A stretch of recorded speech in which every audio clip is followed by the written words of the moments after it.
महसूस हो रहा है। हमने एक जिंदा आत्मनिर्भर दुनिया को हटाकर एक बेजान दूसरों पर निर्भर ढांचा खड़ा कर दिया। बिल्कुल।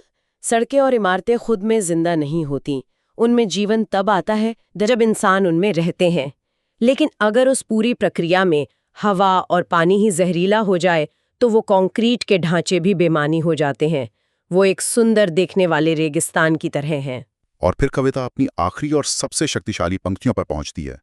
ये बात अब सिर्फ उस एक जंगल की नहीं रहती, ये पूरी मानवता के लिए एक चेतावनी बन जाती है। हाँ, आखिरी पंक्तियां इस पूरी चर्चा को एक छोटे जंगल से उठाकर पूरी सभ्यता के स्तर पर ले जाती हैं। कविता कहती है, क्योंकि जब जंगल मरता है तो सिर्फ पेड़ नहीं गिरते, पूरी सभ्यता धीरे धीरे खामोशी से मर जाती है। पूरी सभ्यता धीरे धीरे खामोशी से मर जाती है। ये बहुत बड़ी बात है। इसका असल में मतलब क्या है? सभ्यता की खामोश मौत कैसी होती है? जब हमारे चारों तरफ इतना शोर है, इतनी रफ्तार है, तो कोई चीज खामोशी से कैसे मर सकती है? यही इस कविता की सबसे बड़ी और डरावनी चेतावनी है। ये मौत किसी परमाणु बम के धमाके की तरह नहीं है। ये एक धीमी प्रक्रिया है।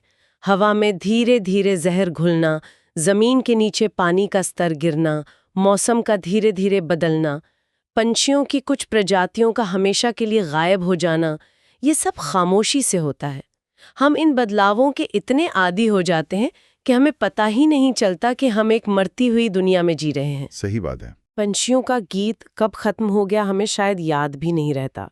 ये खामोशी सबसे खतरनाक है, क्योंकि हमें जगाती नहीं बल्कि सुला देती है।